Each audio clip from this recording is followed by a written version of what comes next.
Welcome, everyone, and thanks for coming to today's seminar. It's really my pleasure to introduce today's speaker, Dr. Rachel Shaffer, who is a toxicologist at the Environmental Protection Agency in the Office of Research and Development.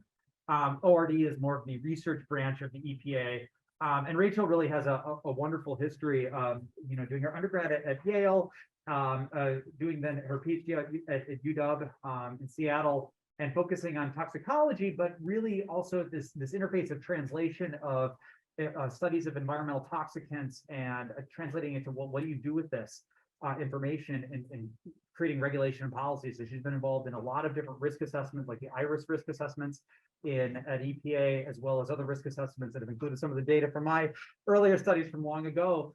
But I think this is a really unique opportunity to have someone here from the federal government to talk about how the science we generate gets used. And what we can do as scientists to better inform that. So it's really my pleasure to introduce you and have you here today. Thank you. Yeah, thank you, Joe. It's great to be back. I've been here once or twice before. So I'm really glad you all came out. And thanks for coming to a talk by a toxicologist. I know this is an EPI seminar series, and I have a kind of a strange background. We can talk about that later, but I'm actually transitioning to an epidemiologist role next week. So I kind of span both worlds. But the title of my talk is Environmental Health Assessment in the United States. That's what you all saw in your flyer. But a bonus second part of the talk is going to give you an overview of the EPA Office of Research and Development work in PFAS, just kind of like a broad spectrum. So yeah, let's dive in. Before we start, I need to give a couple disclaimers. So the part of the work that I'll be talking about in the first half of the presentation was done when I was a graduate student at the University of Washington in Seattle, so it was not subject to any of EPA's standard research procedures or quality controls. And the entire presentation represents my own opinions, not the opinions or views of the US EPA. So yeah, let's dive in. For the first part, I'll be going through an infographic and commentary that I developed to give you an overview of environmental health assessment. So this work is published in ES&T. It came out a little over a year ago. Environmental Health Risk Assessment in the Federal Government, a visual overview and a renewed call for coordination. And I don't know about you all in your training here, but when I was going through graduate school, I learned a lot about risk assessment from a theoretical perspective. We have a very standardized 4-step risk assessment process: hazard identification, where we identify the hazard; dose response assessment, we understand how the hazard is impacted by varying levels of exposure; exposure assessment, where we look at the exposures across the population; and then risk characterization, where we characterize the risk based on the earlier steps to the population, and then decide what actions need to be taken to mitigate that risk. And you can think about risk assessment kind of like the pipeline that connects science to policy. Basically, anytime when you want to implement science, we need to put it through the risk assessment process to know how to take action. So it's this very standardized process. It informs policy, but I only learned about it in the theoretical sense, and I felt like there was a disconnect between how these steps are applied in the real world. And this became very obvious to me in the summer of 2019, towards the end of my PhD, where I was very familiar with with EPA's glyphosate assessments. I was doing some side work with my advisor, Leanne Shepard, focusing on glyphosate. We had read EPA's evaluation of carcinogenic potential of glyphosate very carefully. And then that spring and summer, the Agency for Toxic Substances and Disease Registry, or ATSDR, put out a draft of their toxicological profile of glyphosate.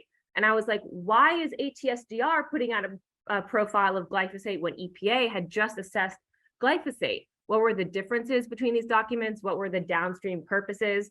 And I felt like that wasn't really well communicated or documented. And I began to dig into this and saw that there were lots of other assessments that had potential overlaps, but that we weren't really able to tease apart.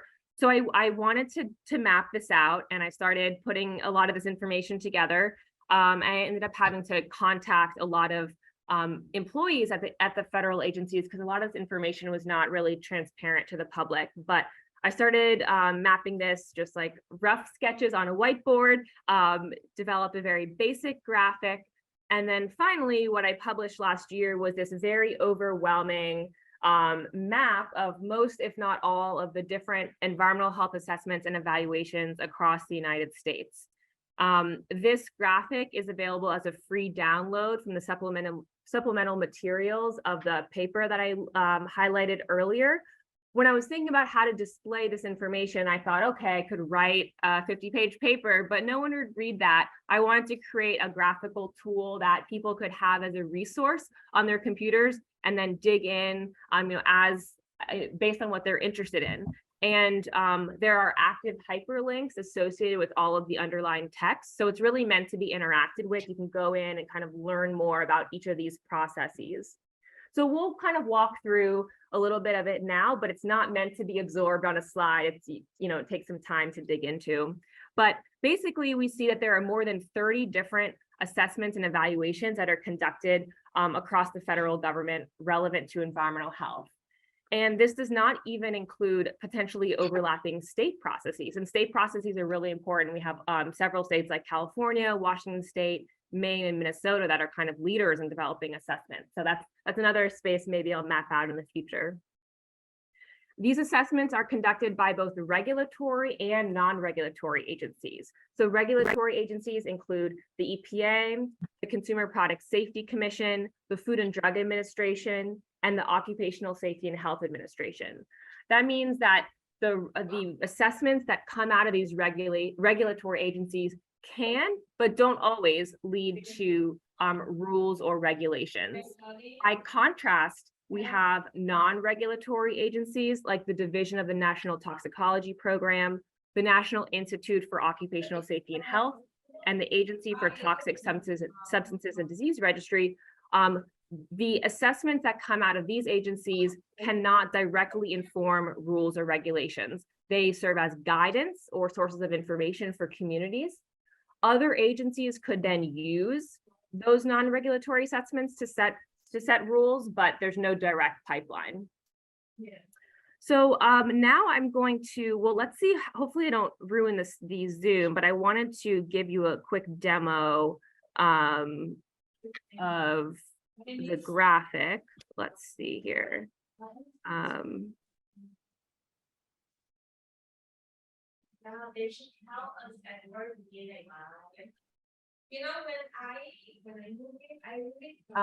Okay, great. So when you download,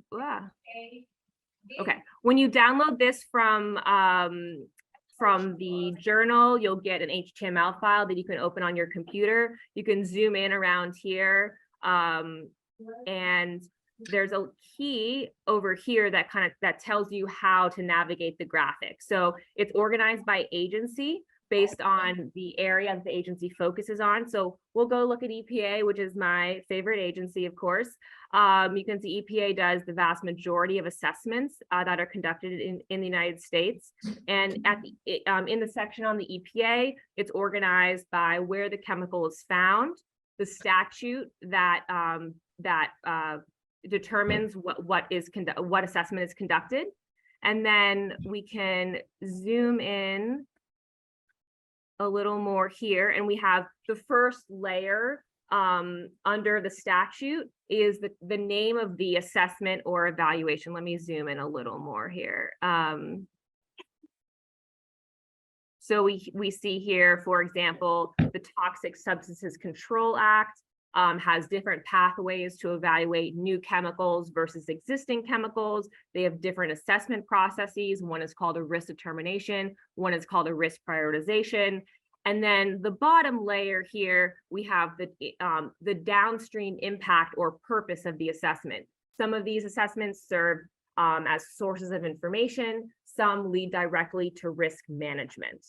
And again, all of the hyperlinked text, or all of the underlying text has hyperlinks, so you can go in and learn more. And I'll highlight here because we will come back to it later. I work in the Integrated Risk Information System, or the IRIS program. You see that we're pretty unique in that there's no statute that informs our assessment process. So that gives us some flexibility and unique perspective in the assessment world. So anyway, let me go back to the presentation, but I just wanted to give you an introduction to that.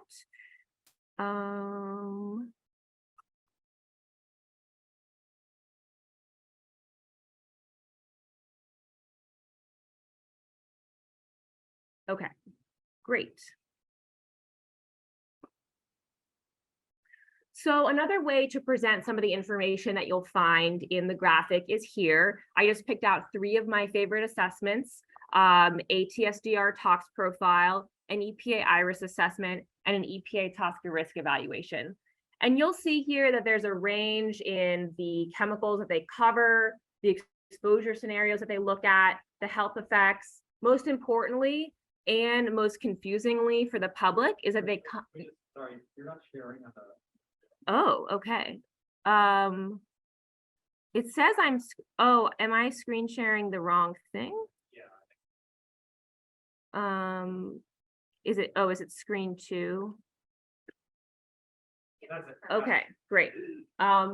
So yeah, just briefly, so I have 3 different assessments here, and you'll see there's a range in the types of chemicals they look at, the exposure scenarios. Most importantly, these assessments develop different types of toxicity values, which is very confusing to the public and also to us scientists. And also these assessments inform different downstream effects. So just kind of trying to capture the range of activity that happens at the federal assessment level.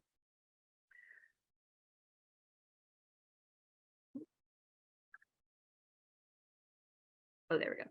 Okay, so I'm sharing this with you all today because I think that this can be a really useful tool for the environmental health community. I hope that it can be used in an educational setting. If you take environmental health policy courses or if you teach those courses, this can be a good reference tool. I also think that it can be a benefit to the research community. First of all, I think that as environmental health and public health scientists, it's important to understand how your research is potentially being applied. And so you can kind of see the spectrum of where your work is going and how it's informing policy and regulation. You can also see where there are gaps, where rules are being held up because of lack of information, and maybe target some research to fill those gaps. I also think that it could be an exciting way to figure out how to engage in the policy process. I don't know if you all are familiar, but every rule or regulation that is passed, they're required to have a public comment period ranging between 30 and 90 days. And we need scientific input from the community to make sure that we have adequately accounted for the evidence and have implemented that correctly. And anyone can write in. You can do it from the comfort of your home or from your desk. You can do it with a group as part of a course. But I really encourage you all. You have incredible expertise in your particular areas, and we would love to hear from you. And I can tell you that we read all of those comments, and we have to respond to the ones that are considered substantive. And we hear a lot from certain regulated communities, and we would love to hear more from academic experts. So hopefully this can give you a sense of the different rules that are in process, and you can figure out a way to contribute your expertise. So as I was putting this graphic together, I realized that I had some reflections that I wanted to share, and that's what was ultimately published in the commentary that I shared earlier. And the key point, number 1, which I think is obvious to anyone looking at that sprawling mess of a graphic, is that we need more coordination between chemical assessments across the federal community. And I'm certainly not the first to make this suggestion. The National Research Council and the Government Accountability Office have made similar recommendations. And in fact, way back in 1983, the NRC called for the establishment of an interagency task force to help coordinate chemical regulations. And I'm not aware that that has actually been implemented.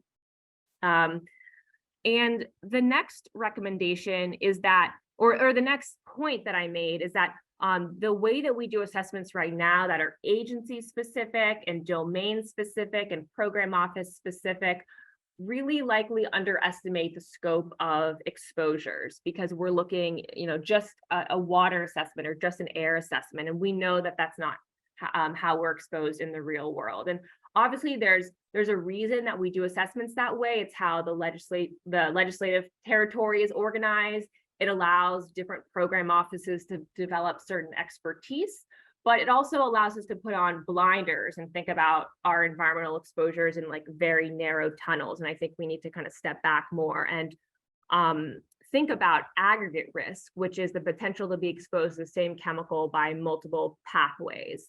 And there's a lot of conversation right now about cumulative risk, which is consideration of multiple different stressors and chemical and non-chemical stressors. And that's super important. But I also just want to elevate the conversation about aggregate risk and think about how we can better account for those multiple exposures to the same chemical. And as I was doing this work, I came across this strategy from the EU. They are always ahead of us on everything, but the EU 2020 in their chemical strategy for sustainability towards a toxic-free environment has put out a plan of one substance, one assessment. So their new model going forward for chemical assessments will be to put out one unified assessment.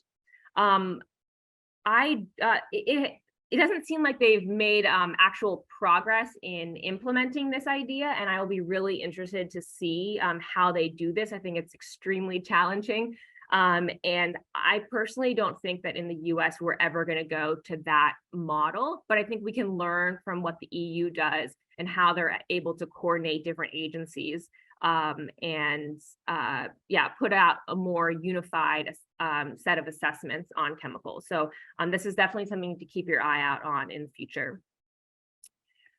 So I just wanted to kind of highlight the importance of aggregate risk with one of our favorite chemicals that we'll come back to shortly with PFAS. PFAS is a prime example of why we need to consider multiple pathways of exposure, because there's so many ways that we're exposed throughout our lives. The next set of slides, I just wanted to kind of give you a sense of the numbers and the assessments that have come out for the same chemical that have been looked at by multiple agencies or multiple programs within the EPA. Again, this is nothing to kind of memorize or focus on too much from the slides, but just to give you a sense of like, yeah, this is really happening. We're having the same chemical that's evaluated by multiple agencies, even multiple times within the same agency. And formaldehyde is a pretty extreme example. We have, 7 different assessments of formaldehyde within EPA. So I think it just really highlights the need to coordinate.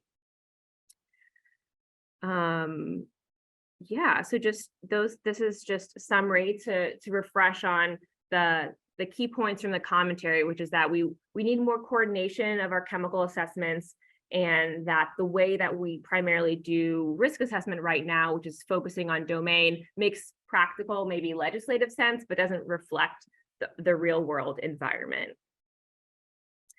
And I've been at EPA for about 2 years now, and I'm actually very optimistic about our efforts to make progress on this very overwhelming problem. And I think one of the ways that we can improve coordination and communication across the agency is to harmonize our efforts around systematic review. And I'm not sure how much you all are familiar with systematic review, but systematic review and its cousin, systematic evidence maps, these are structured, transparent ways to evaluate and synthesize evidence. And people have different methods for doing this. But if EPA and other agencies can unify on a set of methods and a set of tools, then we can actually share the products of those systematic reviews. That's almost the most time-intensive part of these assessments, is doing the big systematic review. There's no need for multiple people to be doing the same chemical review. We can all trust the process of systematic review and then use the conclusions, and then different programs or different agencies can apply those in their own context. So I think that this is going to be our way forward to try to harmonize and increase efficiency across the agency.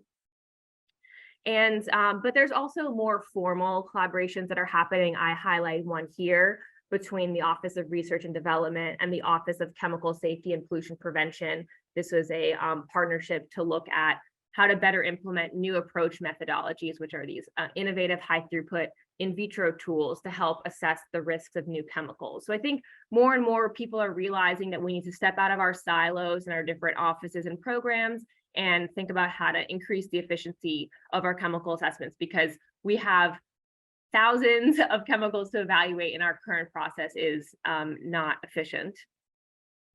So I just want to acknowledge the set of people who supported this first part of the work that this is the list of a lot of agency employees who informed that development of the graphic and fact checked everything, because like I said, it wasn't completely obvious from the outside.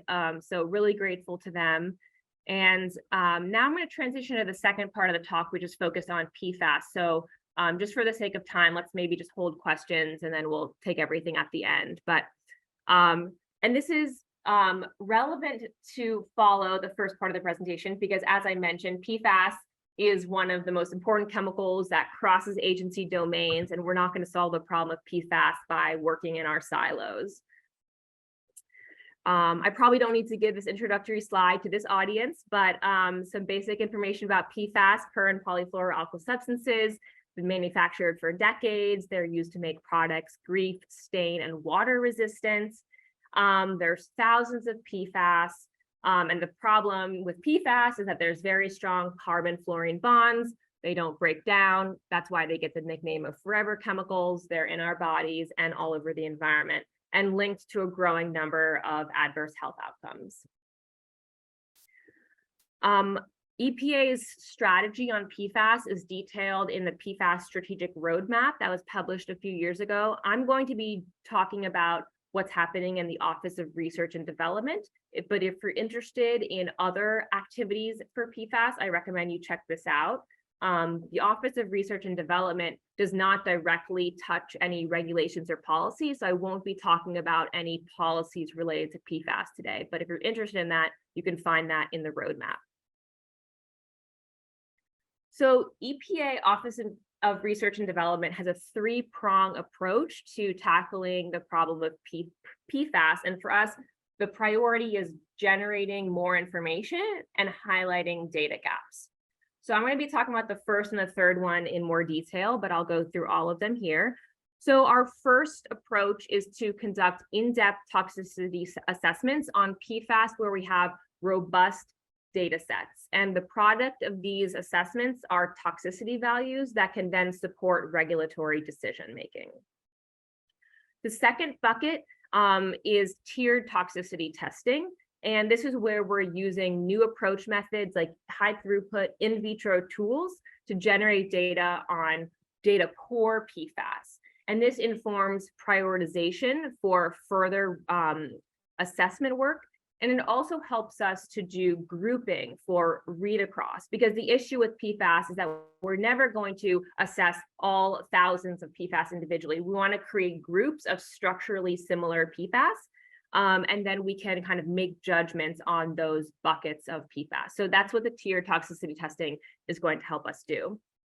And then the final thing is we are engaging in an effort of systematic evidence mapping, which I'll get into more. This is basically an effort to inventory available data on PFAS and highlight data gaps to prioritize further research.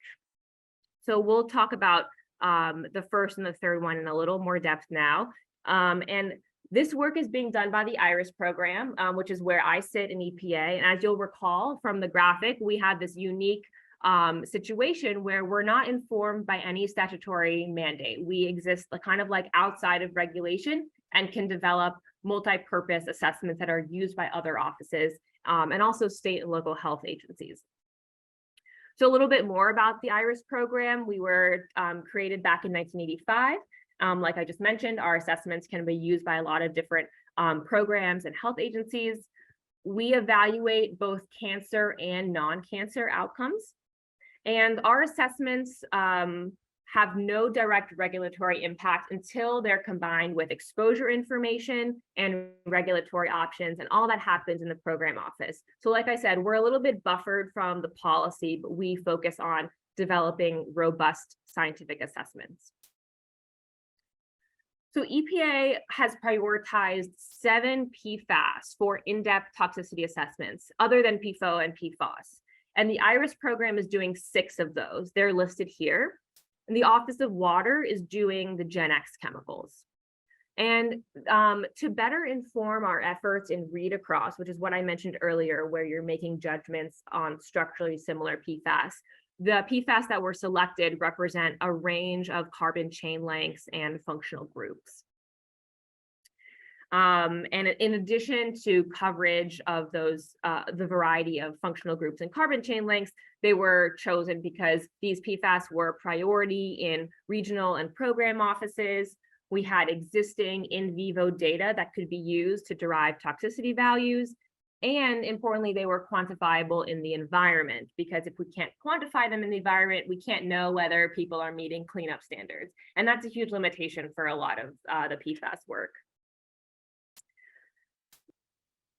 In the IRIS program, to conduct our assessments, we have a very structured framework to assess and evaluate the evidence. We do comprehensive screening, study evaluation, and bring all of our data to this evidence synthesis step. And as you'll see here, the text is a little small, but hopefully you can see that in the first step of evidence synthesis, we are looking at animal and human evidence separately and coming to separate evidence judgments. It could be moderate evidence in humans, robust evidence in animals, but we're making those judgments separately. And importantly, our judgments in evidence synthesis take into account our study evaluation. So this is in other methodologies for systematic review. This is known as risk of bias evaluation. We call it study evaluation. The idea is that we're evaluating how well these studies conducted certain aspects of their study. So how well do they assess exposure? Are we concerned about exposure misclassification? Are we concerned about outcome misclassification? How well did they account for confounders? Did they do their analysis properly? So we're taking all of these judgments into account. If we have low confidence in a study, we're not going to elevate that study to or that outcome to like robust confidence in the evidence synthesis. So it's kind of a balancing act between the how much evidence we have and how much confidence we have in that evidence. And then in the evidence integration phase, we're bringing the human and the animal evidence together. And this is one of the most challenging, but also the most exciting parts of my job, kind of being able to look across the human animal data, seeing how it fits together, and then making that integrative hazard conclusion. And then after we have the hazard conclusion, we pick a study or a set of studies that best represents the outcome of concern, and we take that through to dose response. And then that dose response process is how we set the value for, okay, this is what we think the safe, quote, safe level of exposure is for the population after a number of extrapolations. So if you're interested in this process, there are more details in our IRIS handbook online. There's a draft available right now. We're in the process of responding to comments from the National Academy of Sciences, but the updated draft, or the updated version, hopefully final draft, should be available by the end of the year. But all of our processes are structured, transparent, available to the public. So you can get a sense of how we're actually bringing all the evidence together in these assessments. And then bigger picture, this is how the IRIS assessment flows. We have the early steps of the assessment development and drafting. Then we have many layers of review, agency review, interagency review, public comment, which is kind of like public peer review. Then we have external peer review. Then we revise the assessment, and then finally we post the finalized assessment. So it's a long process. These assessments can take, I mean, decades. I'm working on some right now that have been going on for more than 10 years, but hopefully with our better systematic review processes and tools, we can speed up the process a little bit. And I wanted to give you a sense of the status of some of the PFAS assessments that we're working on. So this is the, this is the graphic. Oh, I guess it doesn't show up, but the graphic that I just showed there to orient you, but you see that PFBA and PFHXA are actually the furthest along. We are in the process of revising those assessments in response to public comment and peer review. And then the other assessments are at an earlier stage. So if you're interested in PFAS and tracking these, I suggest you go on and sign up for updates from the IRIS website, and you'll be able to see when these are posted for public comment and review, so you're able to participate in the assessment process. I'm just going to quickly go through some of the judgments from PFHXA. It was based on in vivo data, which is probably less of an interest to this EPI audience, but just to kind of give you a sense of what some of the summaries of our assessments look like. We have looked across different organ systems and rated the strength of the evidence in different ways. And we find here that for PFHXA, hepatic, hematopoietic, and developmental effects have the strongest evidence base, and those are the outcomes that we decided to develop toxicity values based on. And this is a very busy slide that kind of shows you the range of toxicity values that are developed, how much confidence we have in those toxicity values, how much uncertainty we have in them, the key study that was used to develop that toxicity value, and then in the end, the overall value that was selected for the reference dose. Again, this is not the focus of the talk. We could have a whole separate talk on how EPA does dose response assessment, but I just want to kind of expose you to the types of summaries that you would see if you were looking through these assessments. So that was all on part one, in-depth toxicity assessments on PFAS that we have a lot of data on. Our other effort in the IRIS program is a systematic evidence mapping exercise. And as I mentioned, systematic evidence maps are sort of a cousin to systematic review. They use similar structured methodology, but the difference is that in a systematic review, you're drawing a conclusion. This is the association between this exposure and this outcome. In a systematic evidence map, you don't draw any conclusions, you just map out the evidence. And I thought it was extremely boring when I first came to the EPA, but I actually have really grown to appreciate them. I think they are very valuable in providing a visual summary of the spectrum of the evidence. So we have a couple different efforts going on right now. We started with the PFAS 150, but now we're expanding outward to larger and larger groups of PFAS and eventually hoping to build a comprehensive database of the entire PFAS universe. So if you're interested, stay tuned for these efforts and check out this website from the CompTox Chemicals dashboard. But yeah, as I mentioned, systematic evidence maps are exciting because they create interactive web-based visualization. So you're actually able to go in, we build these in Tableau. So you can go in and explore the database. And in addition to seeing where there is a lot of evidence, you can see where there's not a lot of evidence. And we're hoping that these systematic evidence maps can be used by the academic community to prioritize future research. For example, not surprisingly, we see in our systematic evidence maps that many PFAS are data poor, and also there are very, very few inhalation studies available. And so if we think that's an important route of exposure, that is something that we urge the community to try to address. This is a visualization of one of our PFAS systematic evidence maps, just so you can see this is a static image, but if you go on, you can explore and you can look at the animal data, the human data, sorted by life stage, sorted by organ system.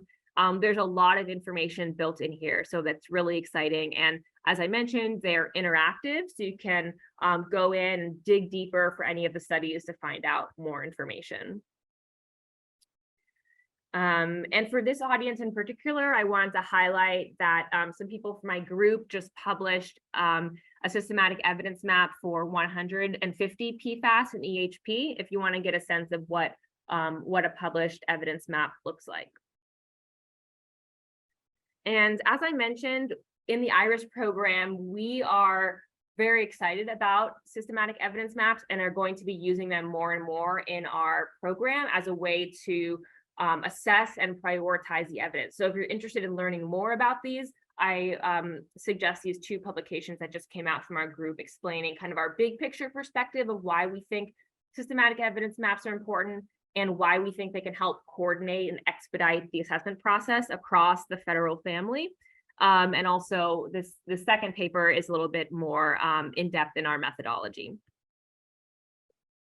So yeah, just to summarize, EPA ORD has multiple different activities going on right now on PFAS. We have these in-depth IRIS assessments on PFAS where we have a lot of information. We have tiered toxicity testing to help prioritize and aid in read across. And we have systematic evidence maps to highlight data gaps.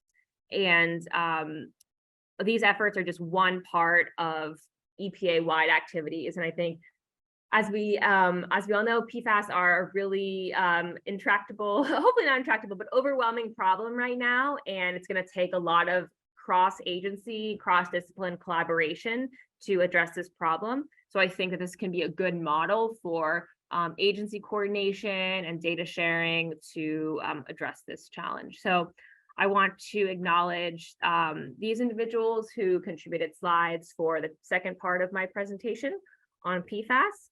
And yeah, now I will take questions on either part of the presentation, or if you have general questions about EPA or public comments or other aspects, I'm happy to take those as well.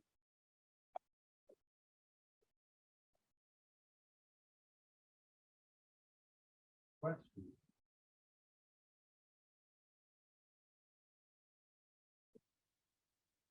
How do we, as students or trainees, in writing our grants, take these data gaps that might have been identified by the EPA and convince the NIH to give us money to study it? Is that going to be something that they look at as a piece of evidence that it needs to be evaluated more, when sometimes the lack of information is enough for them to say, well, there's not a lot saying that there is a problem. Does that make sense? Yeah. Like it could be an issue of like, there's just no reason to study it because there's no effect. There's no Yeah. There's negative data and people don't publish negative data. Yeah, that's a good point. I mean, I would hope that like an agency like NIHS would understand the importance of like filling policy relevant gaps. And I think that our hope is that if we're putting out these evidence maps, or if other people are putting out these evidence maps, it's highlighting that these are policy relevant gaps. So yeah, you could certainly cite one of our SEMs, but yeah, that's a good question. And right, you never know. I don't know. It's just such an important unknown in science. Like, is it because there's no effect, or is it because there's publication bias? And so, yeah, I don't know. But I encourage you to cite these and let me know how it goes. And if we can word our our evidence maps differently to better support you, that would be interesting to know too.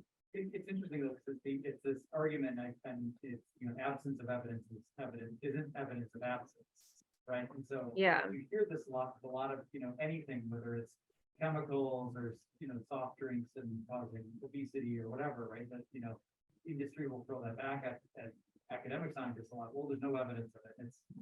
That's true, but that doesn't mean that there's not an effect just because there's nothing there. So it's sort of this double-edged sword. Yeah, you're right. It's the file drawer problem where no one's published it, or is it that it's true or it's not? So, Yeah, and I feel like with PFAS, they're just like there's such a large universe of PFAS out there, and we've just kind of like scratched the surface of understanding them. So I feel like it's hard to make the argument that there's no research because there's no effect. Is EPA are there funding opportunities through EPA to address these specific? That's a good question. I would have to, maybe I'll get back to you on that. I'm not really involved in the part of EPA that would be giving out grants, but I know historically they have. And so, yeah, that's interesting. Maybe we can kind of better target our announcements to fill those gaps. Yeah. So I had a question about this, and then thinking about this, your slide from the unruly amount of regulatory agencies and non-regulatory agencies and all of their processes for doing this. Are you aware in the federal government, are there other rulemaking activities for regulation or recommendations like US, outside of FDA, ignoring FDA for a second, but thinking about like USDA with the nutritional guidelines, or just other activities? Is it this bad elsewhere? That's a good question. Yeah, or like pharmaceuticals or something, they like mostly, I guess you said ignore FDA, but like I feel like, yeah, I don't know. But I haven't ignore FDA because FDA and USDA sort of have on some of this stuff. Yeah, I don't know. I haven't thought deeply about other domains, obviously, like mostly focused in the environmental health world, but that would be really interesting to look into. Like, is there a model? Is anyone doing this better in like a more coordinated way? I think, yeah, I mean, I know CDC and FDA have like their own turf wars over, vaccine things in the COVID world and other issues. So yeah, I don't know, but I feel like it's a particular case of like of chaos. But yeah, I'll look into that. That's a good question. Yeah. So Erica online asked, so your work is very policy driven and you use our studies to help you make decisions about what to do. What we do as researchers to make that work more impactful? What do you want to see from us? Oh my gosh, that's such a great question. And Joe is such an amazing model of an academic who is supporting our assessment process, because I mentioned that in order to put studies through our assessment process, we have to evaluate their quality or through a process called study evaluation, where we're looking at very detailed aspects. How do they select participants? Are we concerned about selection bias? How do they assess exposure? How do they assess the outcome, et cetera? We have like 5 or 6 different domains. And so, so Joe's been involved in helping us develop some criteria for how we evaluate neurodevelopmental outcomes, but we have different criteria for every exposure and every outcome that we're looking at. And so I think it would be a really interesting exercise for you all to take a look at our criteria and think about, are you reporting all the information that we need in your studies? And sometimes if it isn't reported, we don't know if it's because there was like a word limit, or which maybe doesn't exist anymore. You can always put in the supplemental information, or you just didn't do it, but we don't know. And we do try to contact authors if that information is missing. So if EPA ever contacts you, definitely write back. But yeah, I think this is something that I've thought a lot about, and we might try to write a commentary or something, kind of like how to report studies in environmental health to facilitate their use in a regulatory context. Because some of the things that maybe are like so obvious to you because you're deep in the PFAS world, and of course everyone knows that you do it this way, but we might not know that if someone on the inside who's not a PFAS expert is reading your paper. So we need all that information. Basically, short answer is detailed study protocols, so we can evaluate the quality of each step of your paper. So over report everything. So that, yeah, that'll make it easier for us to incorporate it. So Ruthann Riddell has a question. Thanks for the interesting talk and sharing your work. Your suggested a comment like one substance, one assessment. I've noticed that the National Academy of Sciences and other risk assessment guidance often emphasize the problem formulation step of risk assessment as being super important. Are these two concepts in conflict, and how can both be active concepts that EPA work? Mm-hmm. Yeah, so I think what Ruthann is referring to is that early in the risk assessment process, we do a problem formulation where we kind of scope out what the assessment is going to focus on.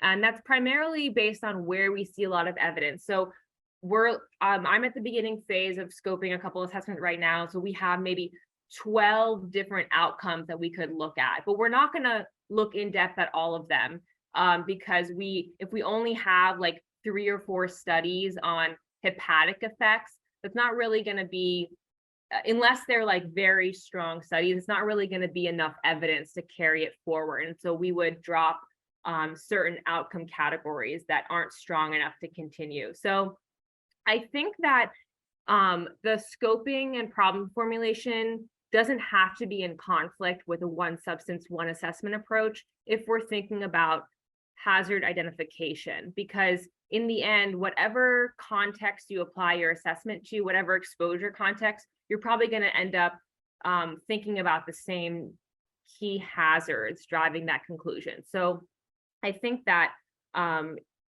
you can use, as I was saying, the same systematic review process, come up with a hazard conclusion, and then yeah, I don't think the US is ever going to go to one substance, but at least you have kind of like a one systematic review process. Does that answer your question, Ruthann? Yeah, it does, and thank you. I guess it made me think that the hazard ID and dose response assessment could be one substance, one assessment, and then the exposure assessment, risk assessment part is the one that's more dependent on context. Exactly. I think that's the model that like I see feasible in the US is kind of you harmonize up to a certain point of the process, and then different program offices can take it wherever they need to for their particular context.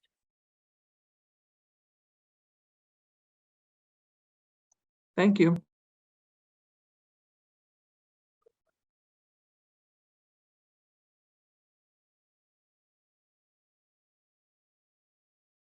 Well, thank you so much. Dr. Shaffer. Thank you. Yeah, thank you.